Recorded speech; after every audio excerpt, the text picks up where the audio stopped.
This is one of the most important conversations we could be having, in my opinion. And I think what we have as Christians directly speaks into this. Okay, so Daniel Priestley, Priest Provider Protector, drop available now. Go pick it up. Come on. Okay. Went on an iced coffee hour. And he had that conversation with that dude, Gary's Economics. Remember that conversation? Yes. He was that guy. Okay. Then he was on Diary of a CEO. They had the debate on Diary of a CEO, which you guys should all go watch. And the conversation of why is there inequality came up. Okay. And believe it or not, I think this directly connects to followers of Jesus. Why do you think there's so much inequality, though? Because you hear people saying that the rich are getting richer and the poor are getting poorer. Now that is the question. And that is the question Gary should be asking. His answer for why is there inequality is because inequality creates inequality. So it's a circular reasoning. There's inequality because there is inequality, and the inequality gets worse because of the inequality. This is a relevant conversation because there is inequality, and there is inequality amongst working class people and amongst wealthy people. One of the reasons why I kind of pivoted within the last, 6-7 years from being like center left to fairly overtly conservative and unapologetic about it, which has been an evolution for me. And I'm not even necessarily just talking about politics. I'm just talking about my mindset. Is because even if I were to concede every ism under the sun, sexism, racism, what other isms are there? Transgender. Okay, we're not going there. Even if I were to concede every ism under the sun, my prescription to people will be exactly the same. Even if society is going to hell and everything is bad and everything is super bad and it's all messed up and everything is terrible, my prescription to people would still remain exactly the same. Yeah. And Daniel brilliantly articulates why the disparities are going to increase, and it's actually way more simpler than we think it is. Go ahead. All inequality is an advantage, right? Think about it just logically. If there's inequality in a sports team, one sports team has an advantage, right? So what is it? Maybe this team's taller. Maybe this team's been training harder. Maybe this team is a rookie team versus a professional team. Whatever it is, there's always an advantage. So the question is, what's the advantage? Like, what is the advantage? That's the question. Inequality, advantage. Now check this out. This entire conversation is fire, and I recommend everybody go watch it because this is some of the most practical game given to it. So inequality is an advantage. In my opinion, the greatest advantage someone in the West has, not in North Korea, not in Pakistan, someone in the West has, in my opinion, is their faith. If you have faith in Jesus, that is the greatest advantage you can have. Come on. I would say the second to that is perspective.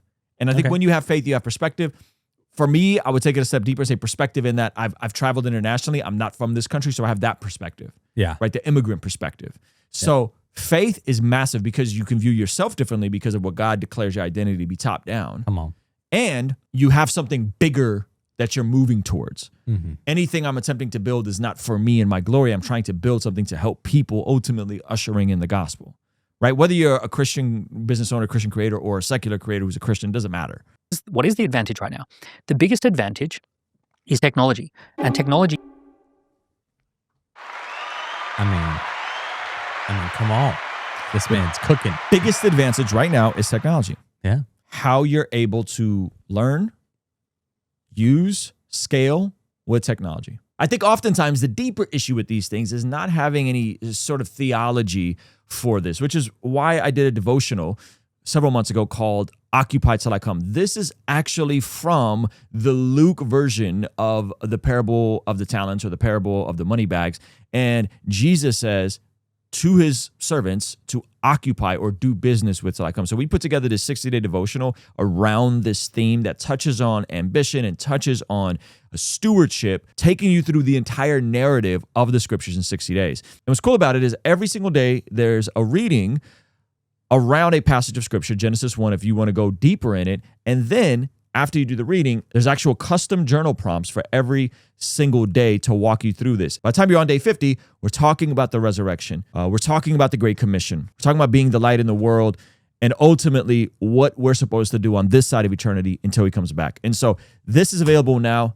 Right now, it's the cheapest we've ever made it. It's only $22, and it's a part of our big Father's Day sale/collection that just went live over at blessgod.shop. And we have the Priest Provider Protector shirts that are also on sale. This is like an oversized version, as well as hoodies and other pieces, including poster print and a $500 puzzle piece. You can do it with your family. So go to blessgod.shop, get yourself something, get this devotional, invest in building a theology and a framework around this sort of stuff so that you don't have to wrestle with it and have this cognitive dissonance around building that thing that you believe you're supposed to be building on this side of eternity to help usher in God's kingdom here and now. And also, get your dad something, get your mentor something, get yourself something. The sale's happening right now, blessgod.shop. All right, let's jump into the video. If you can be on the cutting edge and or just competent, that is the advantage you're going to have. Yeah. Right? Go ahead. It creates inequality. And a simple example would be if we all were up against each other in a marathon race and I've got a bicycle and you guys are running on foot, we don't have to think too hard about who's going to win, right? My technological advantage, if I have a piece of technology that I can leverage and you're not leveraging that same technology, if I read the rule book and it said you can either run or cycle, and you guys go, well, historically, it's always been running. So I'm going to do it the traditional way of putting on my laces and running with my running shoes. I'm like, well, the rules changed. You can use a bicycle now. Oh. In fact, you can use a car. I'm going to use a car, right? So I do my 26 miles in a car, enjoying the air conditioning and texting at the same time. You guys are running your asses off, sweating it out. And it's like, well, there's a massive inequality in our finishing times because I leveraged technology and you didn't leverage technology. So technology is the advantage. The reason that society is dividing in two is because especially AI. AI has two superpowers. Superpower number one is the ability to get you to consume way more than you thought. You go on TikTok thinking, oh yeah, I'll just have a little look at TikTok for 10 minutes. 2 hours later, you're still scrolling. That's technology. That's an algorithm. That's AI. That did that. That's scary. That's what that is. And he goes on to say that what was basically being created is two classes of people. It hacked your attention. You know, when you've got a cat and there's a laser pointer and the laser pointer looks like something to attack and the cat goes running after it, its primitive brain can't keep up with the fact that there's this thing called a laser pointer. We are now that cat chasing dopamine through these scrolling mechanisms, and plenty of people now have 6-7 hours a day on their screen. So the AI is doing that to us. It's creating hyper consumers. So half the population or more than half the population is going down the hyper consumption route. And then the second piece of superpower for AI is hyper creator. So that's a fact. That's crazy. Ain't that good? It really is though. Yep. It's like there's people that are not consuming as much. And they're just creating a lot. And then there's people that are just consuming nonstop. And that's going to be the continued divide. It's going to be between people who are consumers and producers. The real difference between the middle class shrinking and the rich get richer. Listen to how he describes hyper producers. If you're using AI to create stuff, you're creating all these things with the support of AI. Now you can do superhuman work. So there are people in my circle, I bet you guys as well, where I say, oh, what are you working on at the moment? They're like, oh, I've got a book on the go. I'm organizing a conference. We're doing a retreat for this. We're launching a SaaS product.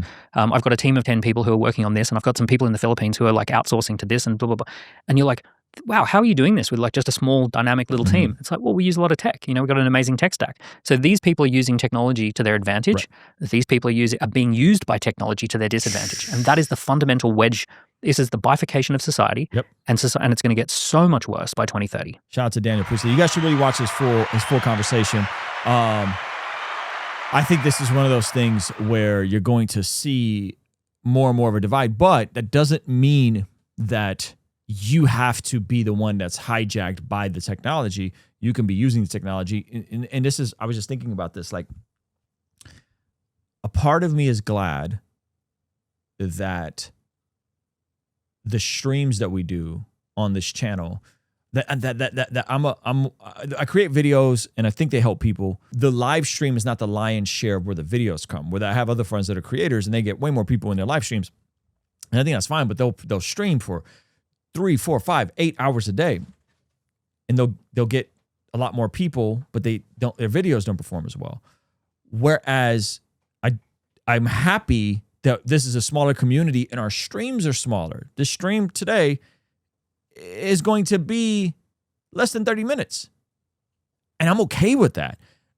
Because my heart for us, specifically those of you guys that are here, like I know Kelly P is here, a lot of our regulars is here, is that these videos would charge you to then go and create your own stuff. They would inspire you to create your own stuff. Whether you're a content creator leveraging technology, whether you're a musician, whether you're an entrepreneur, or whether you're just someone that wants to be a producer before you're a consumer in your own life. And I don't want to take up hours and hours of people's times where I'm just sitting here yapping on stream for 6 hours a day, right? I don't want to do that. I don't think that's a healthy culture. I'd rather keep it short, sweet, focused, to the point. Some of our podcasts are long. You can get those early on Patreon. But generally speaking, this is helpful to me because what I really want is to build a community of people that end up coming and hanging out in person, and I get to know you guys get to know me. Stuff like our Bless God Summit, which, by the way, there's a waiting list for that right now. If you go to blessgodsummit.com, let's see, we're about to announce the second one. It's going to be the first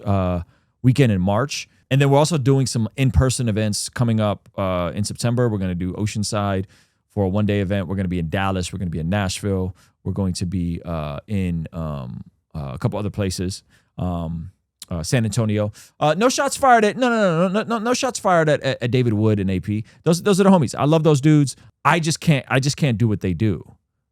Nor do I want to. Right. One of the things within the Bless God Summit, if you guys didn't know, is like day one is apologetics, polemics, philosophy, theology, worldview. But doing that, we end up getting a lot of folks that are in those communities to give them the practical side of what it is that's being discussed in day 2 and day 3, which is about virtue and impact. Right. It's like I think there's a huge important component to, yes, learn your worldview and learn your theology. But if you're just learning and consuming, but you're not working it out, you're not going out into the world and doing anything with it, you're not building anything, you're not contributing in any way, I don't know. Hey, thank you so much for checking out the video. Please be sure to comment below and subscribe and all that good stuff. And check out this other video that YouTube seems to be recommending just for you. Let me know if they nailed it. All right, I'll see you over there. Peace.